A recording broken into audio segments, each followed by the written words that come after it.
নমস্কাৰ, মই দুলুমণি ৰাভা। আপোনালোক সকলোকে মোৰ ইউটিউব চেনেললৈ স্বাগতম জনাইছোঁ। মই ইউটিউবত নতুন হয়, সেয়েহে আপোনালোকে মোৰ ভুলবোৰ শুধৰাই আগবাঢ়ি যাবলৈ আশীৰ্বাদ কৰিব। মোৰ এই চেনেলটোত কিছুমান ৰেচিপি শ্বেয়াৰ কৰিবলৈ চেষ্টা কৰিম আৰু আপোনালোকেও জনাব যে কেনেকুৱা ধৰণৰ ৰেচিপি চাবলৈ বিচাৰিছে আৰু মই তেনেকৈ বনাবলৈ চেষ্টা কৰিম। আজি মই বনাম মোৰ ষ্টাইলত চিকেন বিৰিয়ানী। কেনেকৈ হৈছে আপোনালোকে জনাব। এয়া মই বিৰিয়ানীৰ বাবে বাসমতি চাউল লৈছোঁ আৰু 2 গিলাচ লৈ ভালকৈ ধুই মই ৰাখি থৈ দিলোঁ। আৰু মাংস লৈছোঁ মই আধা কেজি, দৈ দিলোঁ 2 কাপ, বিৰিয়ানী মছলা 2 চামুচ আৰু ধনিয়া গুড়ি 2 চামুচ, জিৰা পাউডাৰ 2 চামুচ আৰু গৰম মছলা 2 চামুচ আৰু পৰিমাণ অনুযায়ী নিমখ দিছোঁ আৰু মিঠাতেল দিছোঁ আৰু ৰেড চিলি 2 চামুচ আৰু আদা ৰচুনৰ পেষ্ট 2 চামুচ দি মই ধুনীয়াকৈ 2টা বিলাহী ল'লোঁ সৰু সৰুকৈ কাটি আৰু ভালকৈ সানি লৈ মই 5 মিনিটৰ বাবে ধুনীয়াকৈ ৰাখি থৈ দিলোঁ। আৰু 10-20 মিনিট ৰাখি থৈ দিলে ভাল হয়, কিন্তু মোৰ লগত টাইম নাই বাবে মই 5 মিনিট ৰাখি থৈ দিলোঁ।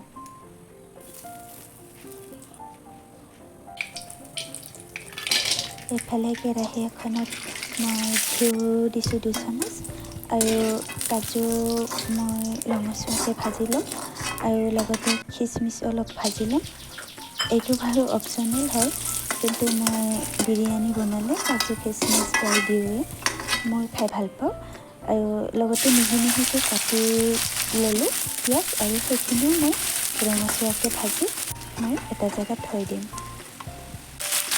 পিঁয়াজ দুটা কাটি এইখিনি তেলতে মই দি দিলোঁ আৰু মেৰিনেট কৰি থৈ দিয়া মাংসখিনি দিলোঁ আৰু লগতে কেঁচা জলকীয়া দুটা দি দিলোঁ আৰু এইখিনি এতিয়া মই ল' টু মিডিয়াম ফ্লেমত 10 মিনিটমান ভাজি থাকিম।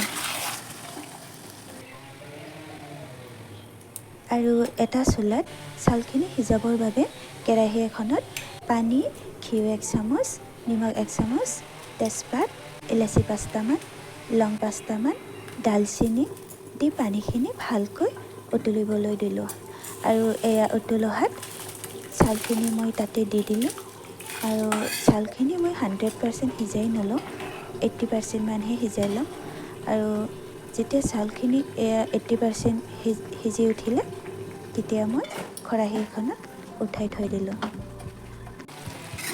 এইফালে মাংসখিনি 10 মিনিটমান ভজাৰ পিছত এতিয়া অলপ পানী দি দিম আৰু পানী দি 5 মিনিটমান হাই ফ্লেমত সিজিব দি দিম। আৰু বিৰিয়ানী বনোৱাৰ মাজতে খৰধৰকৈ আলুও ভাজি আছোঁ। মোৰ ল'ৰাটো বোলে আলু ভাজি খাব, সেইবাবে ভাজি দিলোঁ। আৰু এইফালে মাংসখিনি হৈ গ'ল, 5 মিনিটমান সিজালোঁ আৰু মাংসখিনি মানে কি আৰু 70-80% মানহে সিজাই লৈছোঁ, গোটেই 100% সিজাই লোৱা নাই। আৰু এইফালে কুকাৰ এটাত প্ৰথমতে ভাত অলপ দি দিলোঁ তলত লাগি নধৰিবৰ বাবে।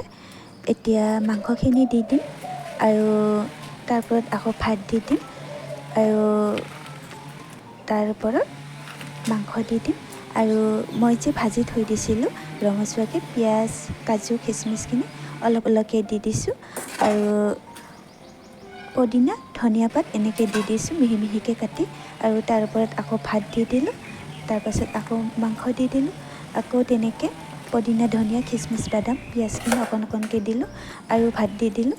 তাৰ ওপৰত আকৌ এনেকৈ কাজু, বাদাম, খিচমিচ এনেকৈ দি দিলোঁ আৰু লগতে 1 চামুচ ঘিউ দি দিলোঁ ওপৰত আৰু মই ৰেড ফুড কালাৰ অকণমান দি দিছোঁ, সেইটো বাৰু নিদিলেও হয়, অপশ্যনেল হয়। আৰু 1 কাপ পানী দি দিলোঁ আৰু এইটো মই এতিয়া হাই ফ্লেমত এটা চিটি মাৰিবলৈ দি দিছোঁ।